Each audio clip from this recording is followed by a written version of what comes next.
Good afternoon, everybody. This is David Stearns with Haley Marketing, and welcome to today's Lunch with Haley webinar. And welcome to our first webinar of 2017. This is certainly an exciting time to be in the staffing industry, kind of a strange time in America, putting it mildly. So it's no secret that tomorrow is the presidential inauguration. So there are some people who are really excited about what that is going to mean, and other people who are absolutely terrified about what that is going to mean. And that's sort of why we had the idea for today's Lunch with Haley webinar. We wanted to talk about dealing with uncertainty. So, we're in a time now that is almost unprecedented. I mean, there's certainly been lots of other times of uncertainty, but the battle between left and right in America is making our economy more uncertain than any time in my business career. And the reality is this period of uncertainty can be A, scary, B, threatening to business, and C, leaving us very confused, not knowing just what to do to help our businesses continue to survive and thrive in the months and years ahead. So today's webinar, that's what we're going to talk about, is some strategies that all of you can employ regardless of what happens with our new administration and the U.S. economy. So jumping right in. The president and CEO of the Federal Reserve Bank of Philadelphia, a gentleman by the name of Patrick Harker, I was reading the Knowledge at Wharton newsletter, and there was an article from him just last week, and he said in 2017, uncertainty is the biggest risk we're going to face. When we don't know, we can't define clear expectations about what's going to happen in the economy, businesses don't know how to react. We don't know how to plan. We're not really able to forecast. And we don't have good information on which to make decisions. And that leads to lots of problems that we'll talk about in just a minute. But first and foremost, what is really so uncertain? What kinds of things are we hearing today that could have an impact on the staffing industry? So there are some really positive things happening and reasons to be optimistic. And I'm going to forewarn everybody right now, this is mostly a review of the economics of what's going on. I'm not going to get into social policy, social issues. We're only going to talk about what's likely to happen in the business world. So if you want to have a discussion about other things, I'll stay after and you can trade emails with me. Happy to brainstorm with you there. But today, let's focus on what's likely to happen in the business world. And really, there are quite a few reasons to be very optimistic.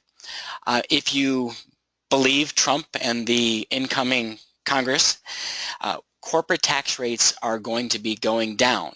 And Trump has proposed they go down to the level of 15%. A dramatic decline in U.S. corporate tax rates should be a very good thing for corporations investing in new business. They also have said they're going to cut regulation on U.S. businesses. Another very good thing to stimulate growth, to stimulate business expansion, to stimulate, particularly in this country, manufacturing. They've also said there's going to be a massive investment in infrastructure, and that means lots of jobs helping put our nation's roads and bridges back together. And the one thing that's been sort of dominating the news the last week is they're going to do something with the Affordable Care Act. We don't know exactly what they're going to do, and right now we don't know if it's going to be good or bad. So that's just leading to even more of this uncertainty. The staffing industry, we've had several years to figure out how to address the Affordable Care Act, and now that we've just about got it under our belt, it's going to all change again. So will it be good or bad? We don't know. I was talking to somebody outside the staffing industry, and he was really concerned because he's not sure what's going to happen to a lot of his employees. He's in the food service industry. He's not sure what's going to happen to them. Many of them are taking advantage of ACA benefits, although he said the ACA benefits they are getting are now less than they had before ACA because of what he's had to do to change his own company's programs. So we really just don't know what's going to happen with healthcare and how it's going to impact the staffing industry. But it's not all good news. There's some very scary things that are being discussed. Are we going to have a trade war with Mexico and China? As Americans, we're really dependent on a global economy. We're dependent and we enjoy being able to go to places and get low-priced goods and services. And a lot of that is driven by the fact that some manufacturing is done in other places that makes it possible to have low retail prices. We are in a market that has been slowly growing for a very long time. In fact, we have the most consecutive months of positive economic growth ever. So the pessimists out there say, well, if we've had this many months of up, we must be overdue for a correction. And that's probably true that we are overdue for a correction. There are many economists who say because the recovery from 2009 has been so slow and really at such a small level, we're not overdue for a correction, but they are forecasting if things stay status quo within the next couple of years, we will see a recession. Very likely there's going to be taxes on imports, and that's going to hurt U.S. consumers. And if it hurts U.S. consumers and they have less money to spend, they're going to buy less goods, which hurts the economy. And one of the biggest concerns is productivity levels in the U.S. have been falling. And one of the biggest drivers of our success as a nation is rising productivity. And if productivity levels are falling, that's very bad for the economy. That would seriously negatively impact the job market and the staffing industry. What does this all really mean is the problem we have right now more than anything else is fear.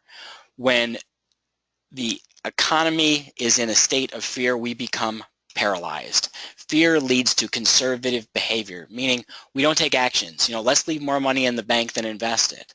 Let's not put that new plant up because we're not sure what's going to happen. Should we make that major investment? So if businesses pull back on their investments and hoard cash, which they've actually been doing for years, that conservatism restricts economic growth, restricts job growth. The more we see fear mongering in the news and on Facebook, the more it tends to erode consumer confidence. And a huge proportion of our economy is driven by how much you and I go out and spend every day.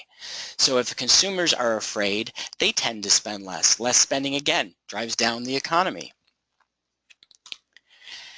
And basically, we know what happens here. If businesses don't invest and consumers don't invest, that it becomes a self-fulfilling prophecy and it creates a recession. And everybody in the staffing industry knows what happens when a recession occurs. We're going to see that the first people to lose their jobs are the temporary workers, and that's the ones that impact our industry the most. So is this going to happen? We just don't know. What's going to happen with employment? Again, it depends. If the government starts to invest as they're talking about, taxes are cut, corporations start to invest, well, that would be a big boost for jobs. We would see even more demand at all layers of the economy for talent. That would be phenomenal for the staffing industry. A big giant yay. But when unemployment hits 4.7%, which it just did this month, the Federal Reserve historically has acted to slow growth. That means they're going to raise interest rates. And they've already said they're going to raise interest rates at least once this year and maybe as many as 3 times this year. When they raise rates, that curtails business investment. And that means less jobs. So we get a big giant boo out of what might happen there. So what I'm really saying is we have no idea what's about to happen. We are dealing with this uncertainty. There are very few, if any, people who can forecast what the economy is going to look like 6 months from now. In the very short term, the U.S. economy doesn't move or change that quickly. It's sort of like the Titanic. It's hard to change directions, but we don't know if there's an iceberg in the water. So with that said, what should you do to protect your business, to continue to grow, to make yourself more successful right now? The one thing I would definitely say don't do is don't sit back and wait to see what's going to happen. Inaction, being paralyzed, is about the worst thing you can do for your business. It means you're not going to be prepared when something does happen. You're not going to have an advantage on the competition. You're not positioning yourself for growth. You're not positioning yourself to minimize risk. We need to do all these things. And specifically, there are two very basic strategies that I want you to think about. Number one, I want to think about how do we play defense? How do we protect the business that we already have? And we're going to get into a lot of depth in these in just a moment. And the other side is, how do we go on the offense? A recession, downturns, and uncertainty before that create opportunities for businesses that are not afraid, that are willing to be aggressive, that are willing to go on the offense and capitalize on the opportunities in the marketplace. So let's start on the defensive side first. There are three main strategies to playing defense. Strategy number one is looking at strengthening your client and candidate relationships. And we'll talk about this more in just a second. Strategy number two is real-time feedback, improving your market intelligence so that you don't get surprised, so that you're ready to react, so that you know what's coming, not just in your business, but in your clients' businesses. And number three is risk management, doing everything you can to minimize your exposure to a catastrophic event while not becoming so conservative that you fail to capitalize on opportunities for growth. So how can we strengthen some of those existing client relationships? Well, step number one, spend more time with your clients. We're in an era now where we're so trained that everything is via email and maybe social media. I had multiple people reach out to me today via LinkedIn because they know that's a great way to get a hold of me. But in the staffing industry, most of you are doing this already, but this is the time to sit down face-to-face with your clients. What you want to do is understand their fears, their view of the uncertainty, their view of their business. What are they forecasting for 2017? What are they going to do if we have a recession or if the economy booms? Where are they going to suffer from talent shortages? You want to understand as best you can where they're going to face challenges, and then you want to help them plan ahead. You want to be more proactive about protecting their business. So do you understand for each of your key accounts their staffing challenges and concerns? Who are they planning to hire? In what areas? What risks do they face? Are they facing risks from attrition? Do they have planned turnover at certain levels? Are they getting ready to gear up for new growth? You want to find out what they're likely to need based on current economic conditions. You want to take a look at their business goals and the associated staffing needs. Are they looking to grow? If so, by how much? Where do they have resource constraints? In what departments? In what areas? The people that you've been providing before, are they going to need more, need less? Are they having any issues with quality or responsiveness in your service? Ask them, what would it take to earn a bigger share of your business? How can we increase our share of client? Can we be more responsive? Can we improve quality? Can we solve new or different challenges? How do we knock out other firms who might be a little shakier? Client by client, you want to know what would it take to earn a bigger share, and likewise, you may want to ask them, under what situations would they get rid of you? You want to know what your risks are. And particularly when you're dealing with people in the human resources department, by nature they tend to be a little paranoid. By nature they tend to be a little more attuned to the business risks. So this is a time to sit down with them and talk about what's making them feel stressed, what's keeping them up at night, and are there any things you can do in your service process to help them to be more successful in serving their internal clients? Because if you can help HR to be successful, you're going to be an organization they want to continue to work with. The next thing to look at is just where you are today and how you can help your clients grow. So one of the things you want to know is, what value are we really delivering to each client organization? How well are you tracking and reporting on the value you deliver? And not just reporting on the number of hours people are working for a specific client and making sure that the invoicing is done correctly, but what's the economic value you're delivering? What problems did you solve? What impact did it have for your clients? Did you help them meet a production deadline? Did you help them deliver a new software application sooner? Did you help them ensure more patients were successfully treated? Understand the value you're delivering to their business, and then brainstorm with your team or brainstorm with your clients, how can we deliver more of that value, or how can we deliver that value better than our competition? Then you want to look to solve more problems for your clients. Where else do they have staffing needs? Are there departments that you could be cross-selling into? Are there functional areas where you have the abilities to recruit, but they don't know you're good at recruiting for those job disciplines? Are there new areas of their business where they need help with any sort of workforce management challenge? And are there ways you can get in there and help them solve those problems? The more problems you can solve for your clients, the more irreplaceable you become. Likewise, how do we solve bigger problems? If what your job function is primarily just to supply temps based on the needs that the human resource department is calling out, you've put yourself at the lowest level for value. That's the commodity end of staffing. If you want to deliver more value, think, how can we solve bigger problems? When staffing companies started to do on-site management, that was solving a bigger problem. We can help you manage your temporary workforce. When MSPs came around, that was solving a bigger problem. We can manage your entire contingent spend.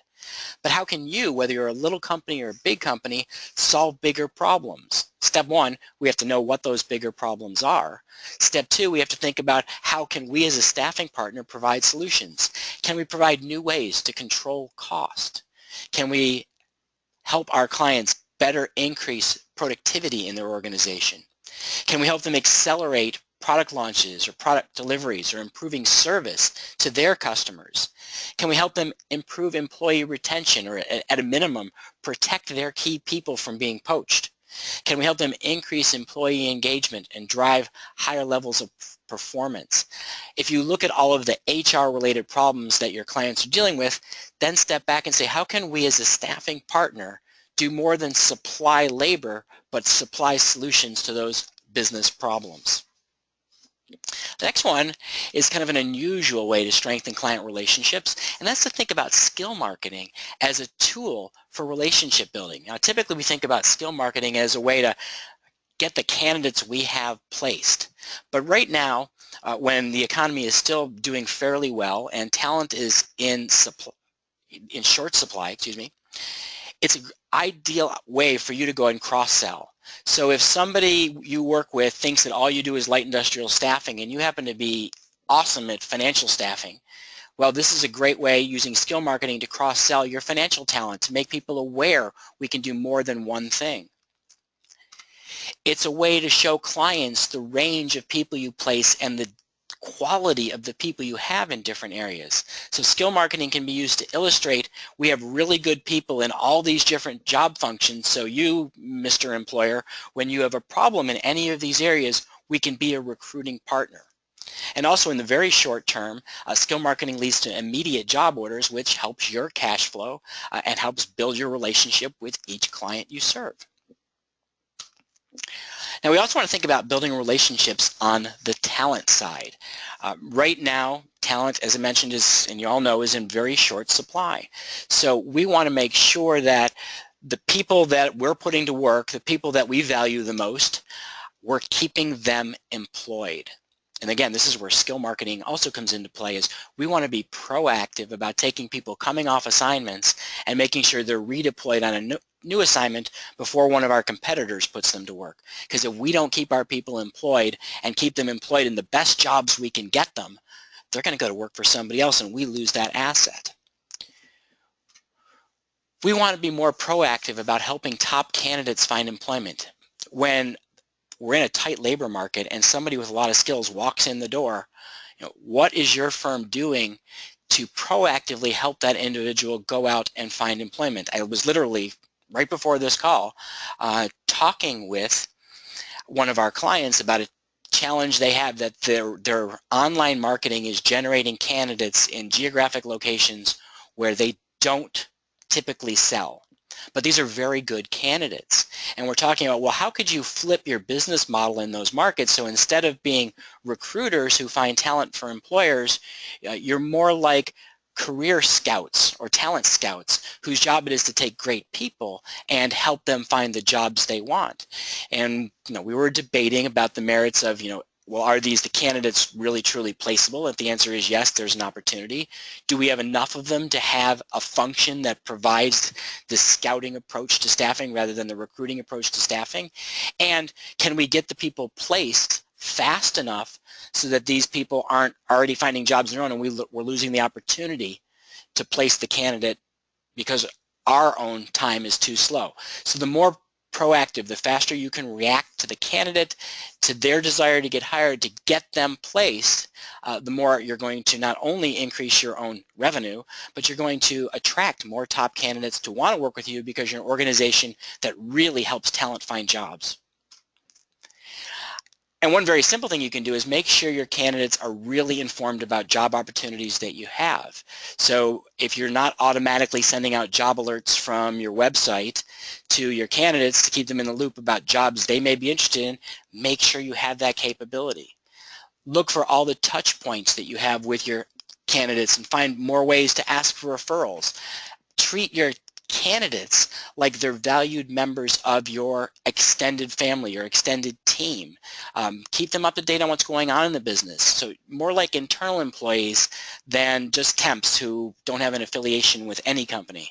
The more you can communicate and keep them informed, not just about job opportunities, although that's what they're most interested in, but keep them informed about the company and where you're going and how you're part of this team together, the more loyal they will be to you and less likely they're going to be to want to go work for a competitor. Another way to look at strengthening talent relationships is to look at the candidate experience. Now, by and large, in the staffing industry, the experience of being a temporary employee is not great. Some of you on today's webinar, I'm sure, have phenomenal processes to give the candidates an awesome experience, and others may not. So when you think about a candidate experience, you want to think about every step in the process a candidate goes through, from the time they first see your website, first see a job opportunity on Indeed or CareerBuilder, Monster, or another site. What's the process look like? How do they come to your company? How do they learn about you? How do they apply for a job? What's the interviewing and onboarding process look like? How do you provide orientation to the job? How do you communicate with them on the job site?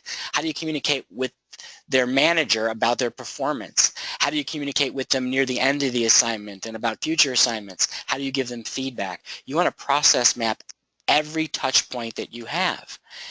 Then where you can, you want to benchmark all those touch points. Are we doing everything we can to be better than our competition at every touch point? Do we need to have every touch point? Where possible, it's okay to eliminate touch points if they don't add value to the service delivery process. So anything that's non-essential, get rid of it. Every remaining step, sit down with your team and brainstorm. How can we make those remaining processes faster, easier, more fun for our candidates so that working for your company is better than working for anybody else in the staffing industry in your market, and maybe even working for direct employers, particularly if you do professional level staffing and you work with a lot of contractors. They want to be contractors and you want their best job opportunity to be working for you, because if you're not their best job opportunity, then they really should be working for someone else. And then lastly, you want to create your own processes to ensure consistent delivery of your candidate experience. So you want to make sure that everybody is following the same checklist, going through steps 1, 2, 3, 4, 5, whatever it takes to deliver service consistently. If you've never read a book called The E-Myth Revisited by Michael Gerber, I highly recommend reading it. It's all about creating sustainable small businesses, but it's really about process development and ensuring consistency of service.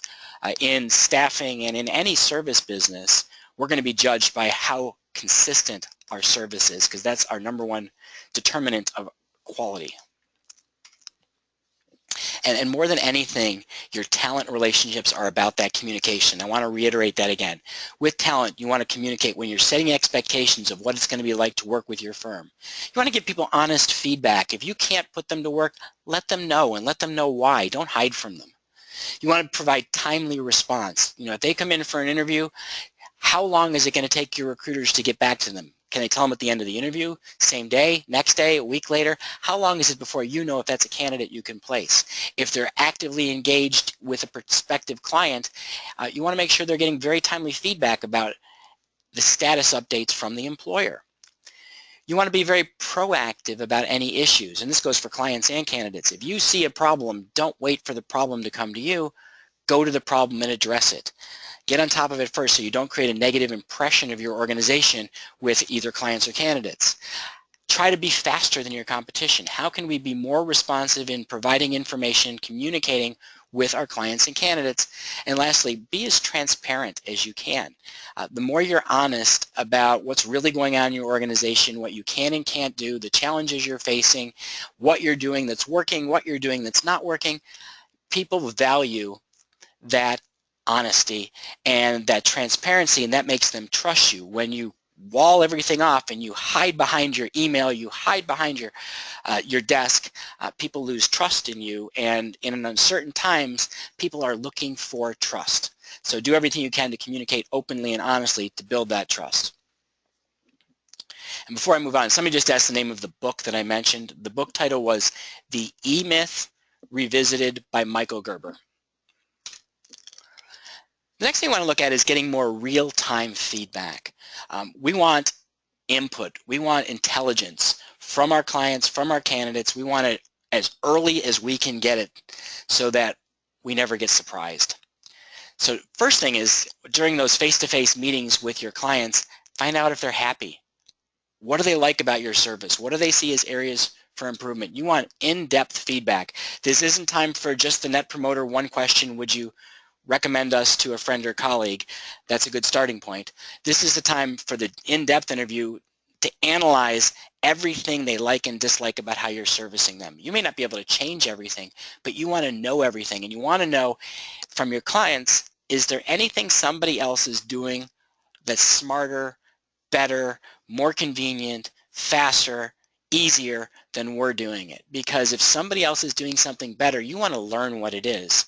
And if you talk to all of your clients who are most likely using more than one staffing vendor each, they're going to give you tons of input that you can use to improve your business model and make yourself more valuable, more responsive, more engaging to your clients and candidates.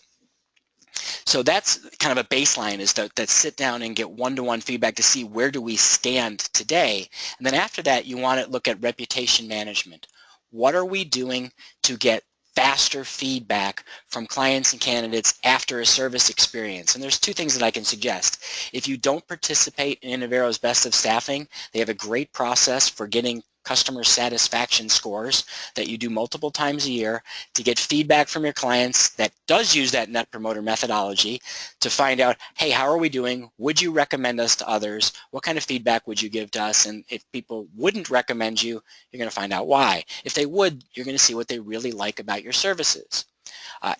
If you'll pardon the plug, Haley Marketing Group also offers a reputation management service where we, in real time, same week, same day, same month, as you are having interactions with employers and job seekers, you can survey them, get their feedback on whether or not they would recommend you, again, using a Net Promoter methodology as step one, and then use it to also collect testimonials and try to build positive online reviews. But the idea, whether you use Innovero, you use Haley Marketing, you do something on your own, is we need to develop faster feedback loops towards every service transaction. So if somebody has a problem, we're learning about it as quickly as we can and not giving a competitor a chance to take our business. Which brings us to risk management. We want to find ways to cut our business risks without limiting our ability to grow. First thing to look at is contact diversification, building a bigger network within each client. And if you think of your client relationships, sort of the analogy I use is a spider web. If you had one strand holding you to the client, well, that's a pretty weak web. And invariably, that strand that you're connected to is going to break at some point. Your contact moves on, moves up. They get a mandate from somebody else to look at other staffing vendors. You're going to lose your relationship. So the more people who are involved with your organization from each client, the lower your risk of losing that client relationship. And so that diversification is really critical for trying to mitigate client loss. So the ways we can do that is we can look to connect with more decision makers. That might be across departments or ideally at more levels in the organization, and getting your own team's senior management involved, talking to your client's senior management. At the more levels we can build bonds between the client and your company, the less likely it is you're going to be displaced by somebody else. Cross-selling, the more departments that you are having relationships with where you're providing services, again, the less chance that you're going to get kicked out when they change a vendor. You become more critical to their operations. Also looking for cross-sell to other facilities. I know most staffing companies are going to try to do this and say, hey, we're working with this plant here in our hometown. Well, maybe they have another plant across town or another city or another state. Could we provide our services and use that as an expansion opportunity? Because again, the deeper we are engaged with each client, the harder it is for that client to replace us. The next thing I want to think about is spreading our risk, not having all of our eggs in one basket. So that's client diversification. I've seen multiple times in the staffing industry in the last 20 years instances where staffing companies had extreme client concentration, meaning 50, 60, 70% or more of their business in one or two clients. And invariably, you're going to lose key accounts. It just happens. It's business. I can remember one particular company, they had 90% of their business in 2 accounts, and within a 1-month period, they lost both accounts. Within 3 months, they went out of business. So you really want to look at how do we diversify our client base. Selling into more small to mid-sized companies, they may not need staffing as often. However, they do have a need for your services, and the more you have relationships with, the more it can help diversify your business risk. You also want to ensure that no client is more than 10% of your revenue if you can. This can be very difficult to do because a lot of staffing companies have monster clients that control a huge percentage of their revenue. But if you have no one client more than 10%, the probability of serious client attrition impacting your business is pretty small. Any business probably can afford to take a 10% hit. Nobody or very few could take a 50 or a 60% hit. So look at your top 20 accounts. What percentage of your revenue do they represent? Then look at your top 2 or 3 accounts. What percentage do they represent? If you're seeing a huge amount of your business is tied up in a very small number of clients, then you want to ensure you're doing more to go get more of those small to mid-sized clients to spread that risk out.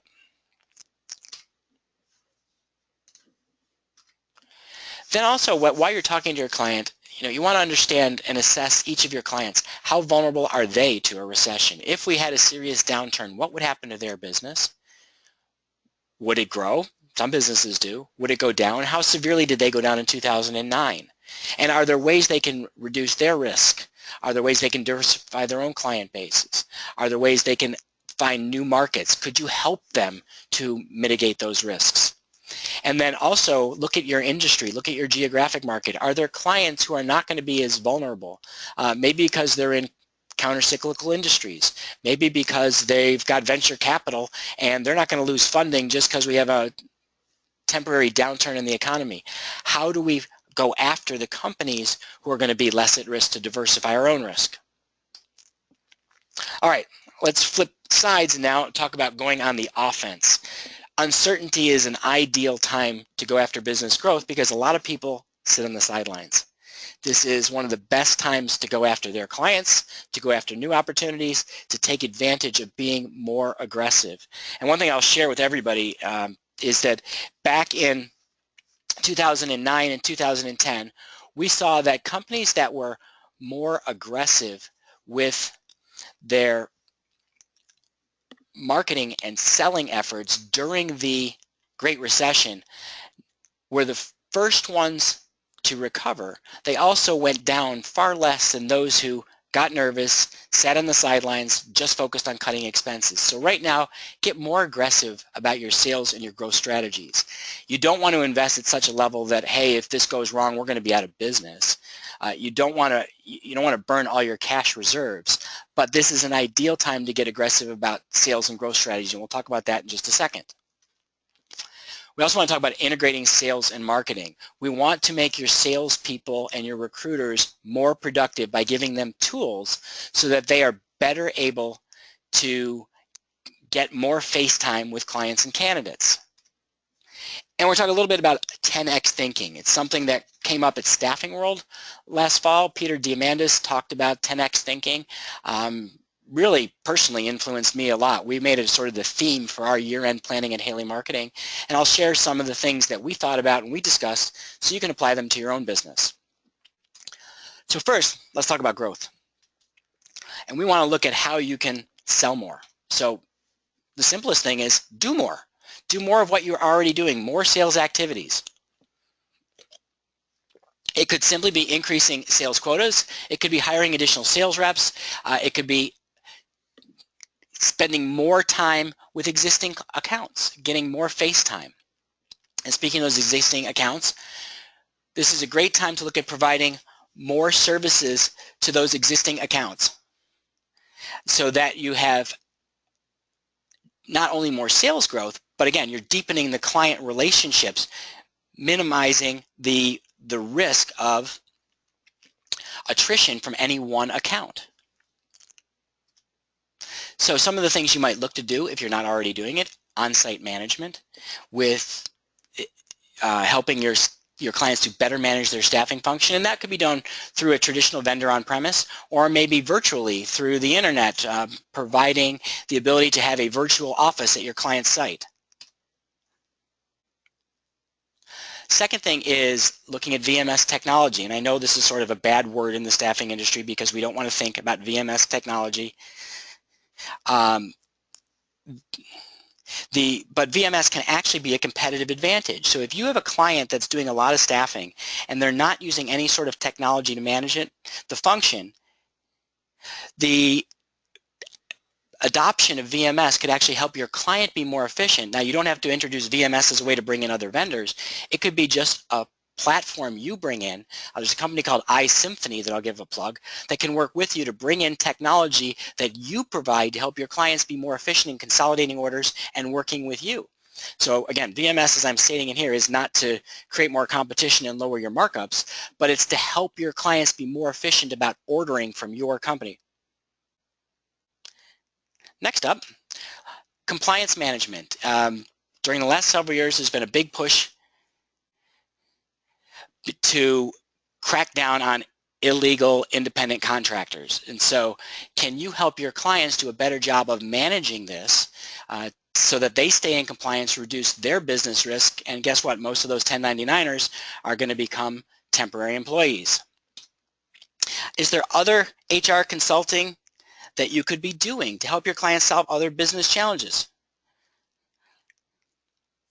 A lot of staffing companies are getting into the realm of providing more HR consulting services, and sometimes it may be for small clients who don't have HR functions. Sometimes it's just to help support HR when they're overwhelmed, to be more of a partner in enabling them to solve business challenges. Related to that, are there training services you could provide so that you could help develop your temps to be more productive going in the door, or in some cases, I've seen this in technology companies, actually offering training to your clients as a value-added service to help the clients develop new skills and shorten learning curves for new technologies.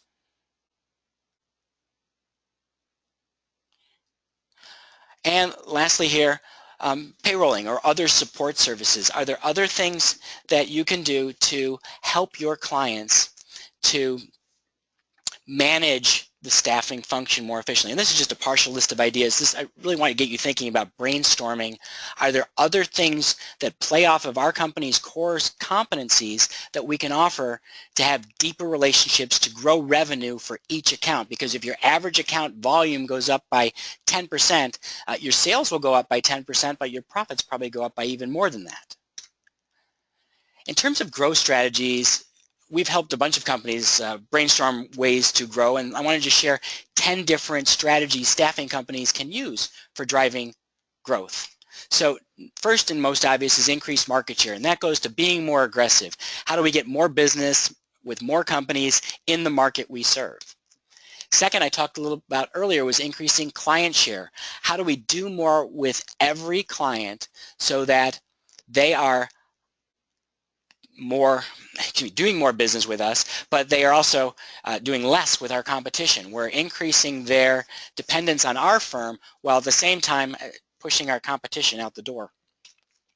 Are there ways to do geographic expansion by following clients, by going into contiguous markets, I know a lot of companies will maybe just chase a hot market, but I'm not a big fan of that strategy as much as I am a fan of when somebody leaves your organization because they're moving somewhere new, but they were a great employee, partnering with them to launch in a new market. Next thing is a service line extension, and those were some of the things I mentioned on the last slide. Ways to extend what you do to provide new services to the same customer base. Following your clients is a very specific example of geographic expansion, excuse me, where you open up new offices or on-site offices or remote recruiting in places where your clients are doing business.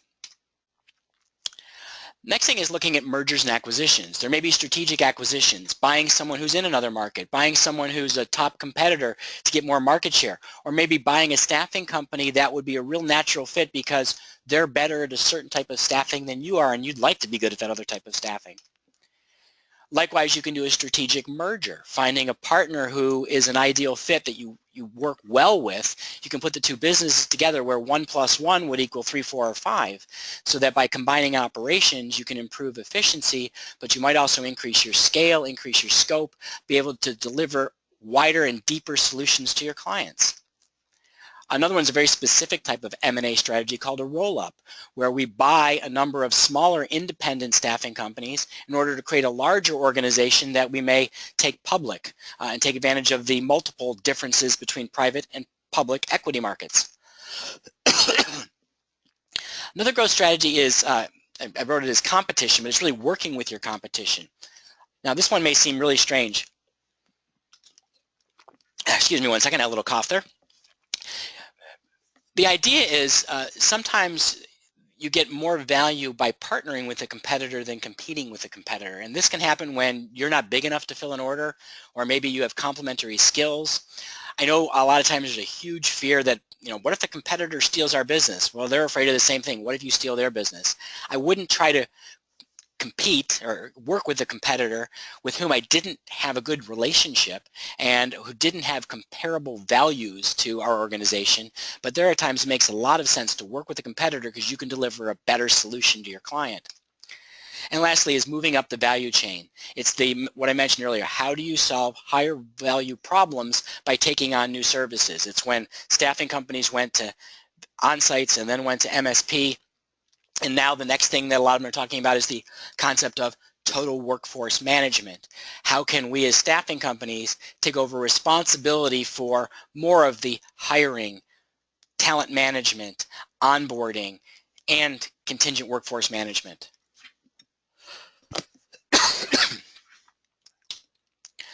All right, the next growth strategy is to look to integrate sales and marketing. And what we find is in the staffing industry, when it comes to selling, almost every company does a lot of cold calling.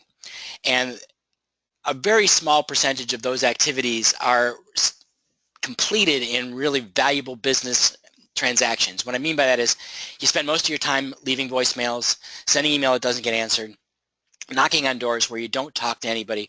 So you've got a really valuable salesperson who's not getting a lot of face time. What we want to do is integrate marketing with their activities so that they get more face time. And in fact, integrating sales with marketing has been shown to generate 2 to 10 times more results, more face time, more sales ultimately than cold calling alone. So where we see integrating sales and marketing is essential is going after key accounts. When you're going after a new key account, you're going after someone that's already using other staffing vendors.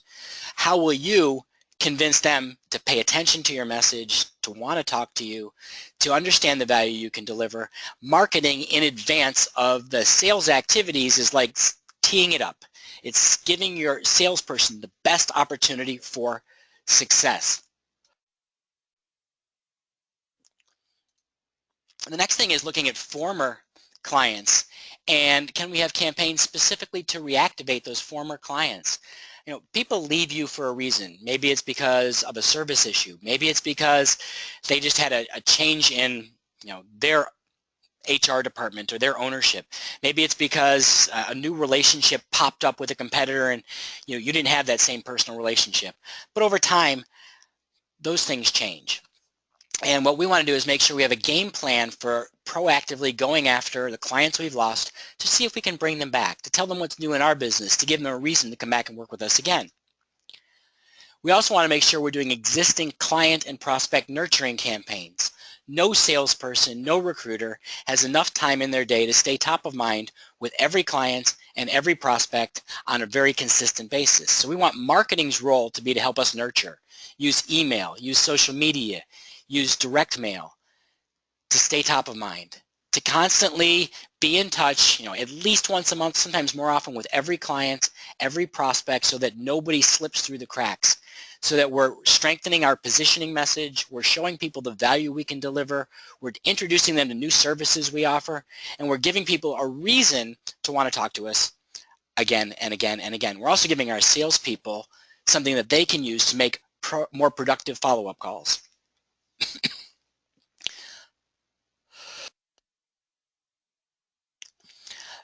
Then we want to look at the other side of the coin, which is to look at ways to bring business to us. So how do we have inbound marketing strategies? We see a lot of the staffing industry is trying to do more with inbound, with content marketing, to attract people to their firms. The people who are doing it well are generating as much as 40 to 50% of their new business through inbound. And the way they're doing that is through a combination of SEO, optimizing their website so they show up not just higher for somebody searching staffing agencies in their city, but they show up in many more searches that their clients, their prospective clients, are looking for. They use social media to extend their reach, to get in front of more people, to shortcut their access to key decision makers. They use it to bring people they don't know to their websites, and then they use their websites to generate more conversion. They're using it for thought leadership, to position themselves, maybe not necessarily as the smartest company in town in a specific area, but certainly as an industry leader and as an expert at talent issues, hiring issues, HR issues, basically anything related to the kinds of talent that you would place. You want to be seen as a leader in the market you serve. And we're using pay-per-click or PPC advertising to make sure we're going after the people we want to go after. So on search engines, we can use PPC to ensure that when somebody does a search for something that's relevant to our services, we're right at the top of the results. We can use it on social media to specifically target the people we want to place our ads in front of. And we can do something called remarketing so that when somebody comes to our website, that we continue to follow them on social media, we continue to follow them on Google to keep our company top of mind.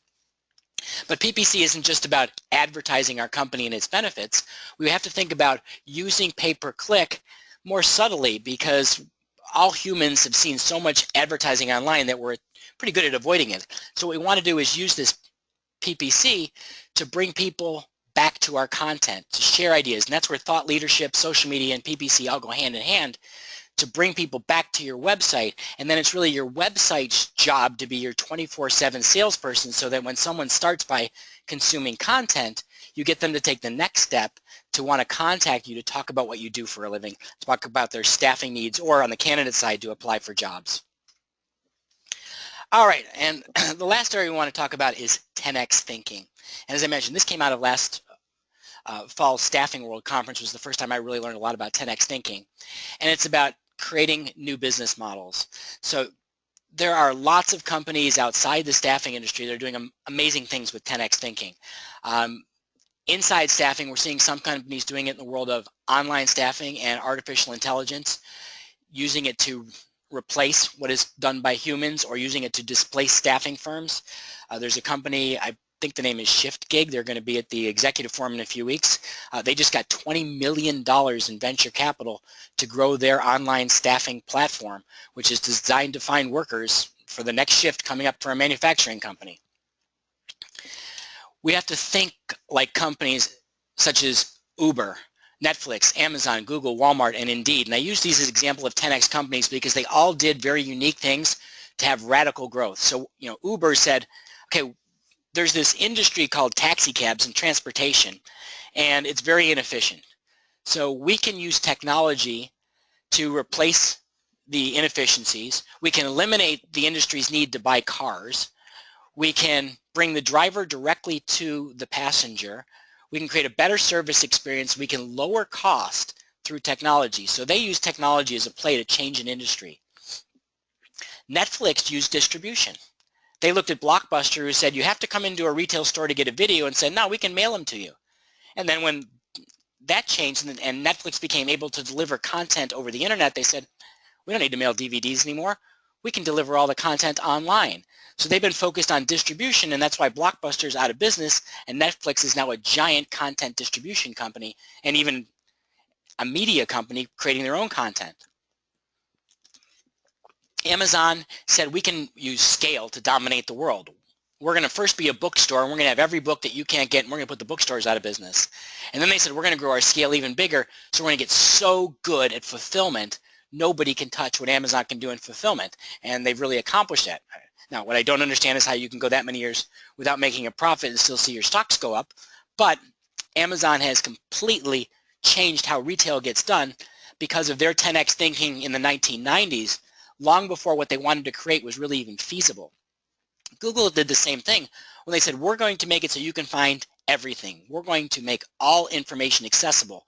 So first they changed the search industry, then they changed the advertising industry, because now every advertiser in one way or another is dependent on Google to drive traffic to their websites, because traditional advertising doesn't work like it used to. Then we have Walmart, who said we can work on process efficiency to change the business model in retail. We can eliminate the need for us, the retailer, to hold inventory to make our business more efficient, and we can drive down prices to give our customer what they want, low prices. And lastly, I'll use Indeed as an example, who said, you know what, we see a change happening in how people look for jobs, and instead of posting jobs to a job board, we think it's going to be all about search engine optimization. And Indeed found ways to dominate SEO to displace CareerBuilder and Monster as the #1 job site. They've done an amazing job, and now that they're owned by a staffing company, they scare me to death as to what they're going to do next, because I anticipate that they're going to try to displace a lot of their customers. But what you want to think about for your own 10x thinking is, how can I create new business models? Whether I'm a little company or a big company, how can I change how we solve problems? And look at the examples that are on screen here, other 10x companies.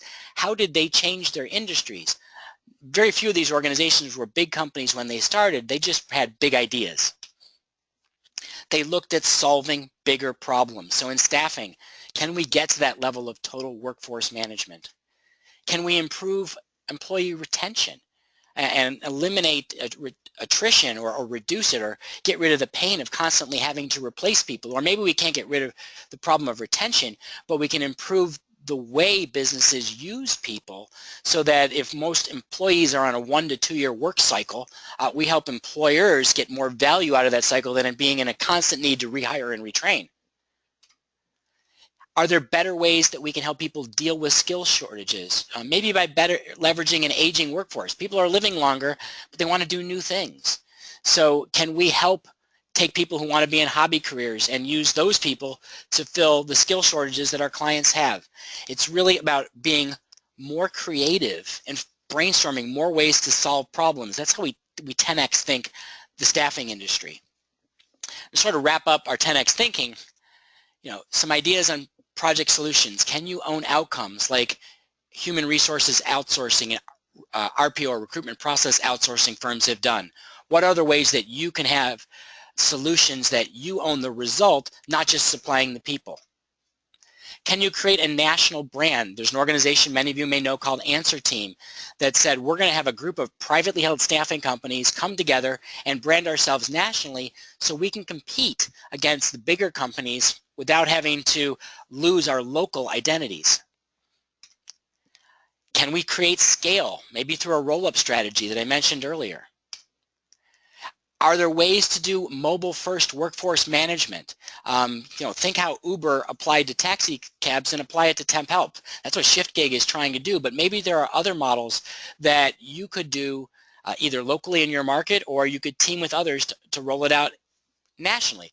I know a lot of people in hospitality staffing, I shouldn't say a lot, I know a few people in hospitality staffing who are developing a mobile-first workforce management model because most of their clients live on a mobile device. They need people to come to an event. They need to communicate with the staffing agency through a mobile device.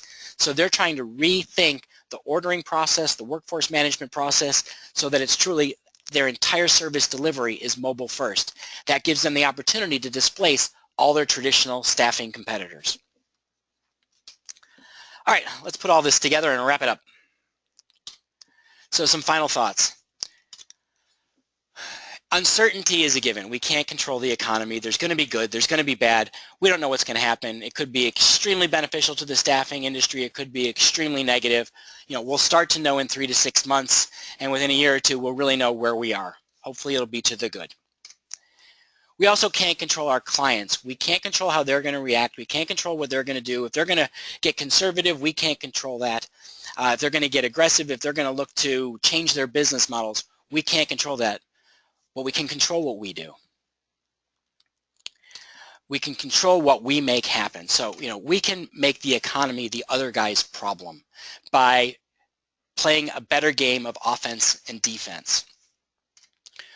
We can find ways to be more irreplaceable to our clients by solving bigger problems, filling a wider range of job openings, knowing their problems better than anyone else knows them, and providing solutions that they can't get from other firms.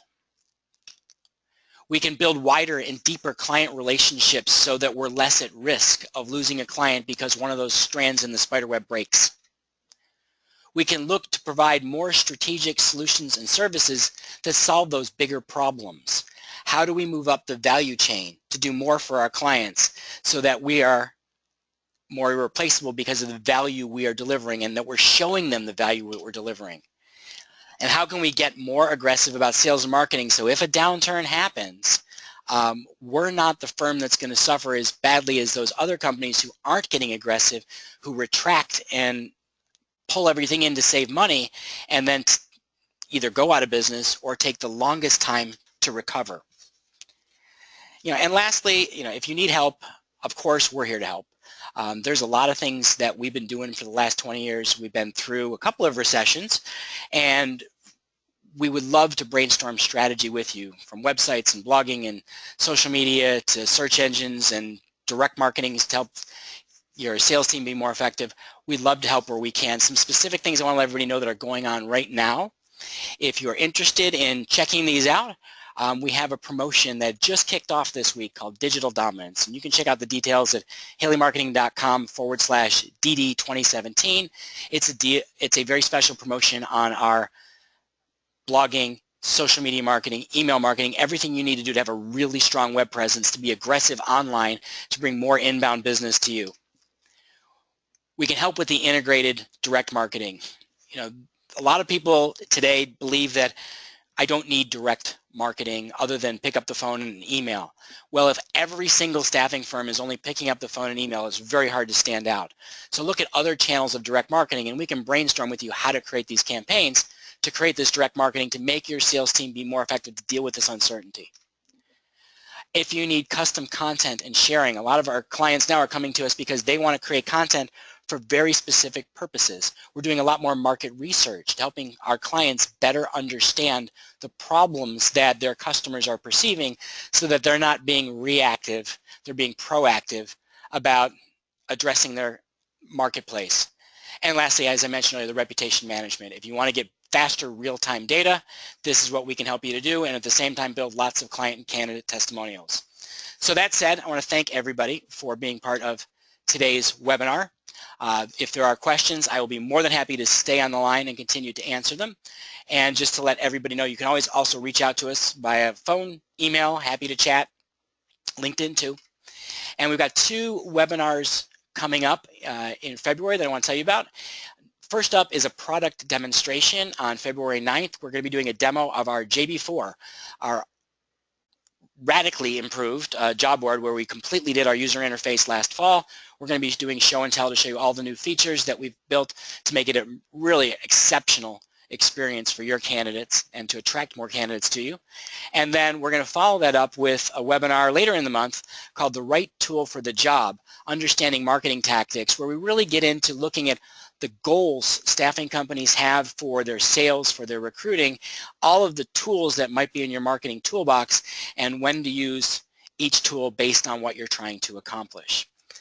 That said, thank you very much to everyone for being part of today's Lunch with Haley webinar, and I hope we will see you very shortly on our upcoming events.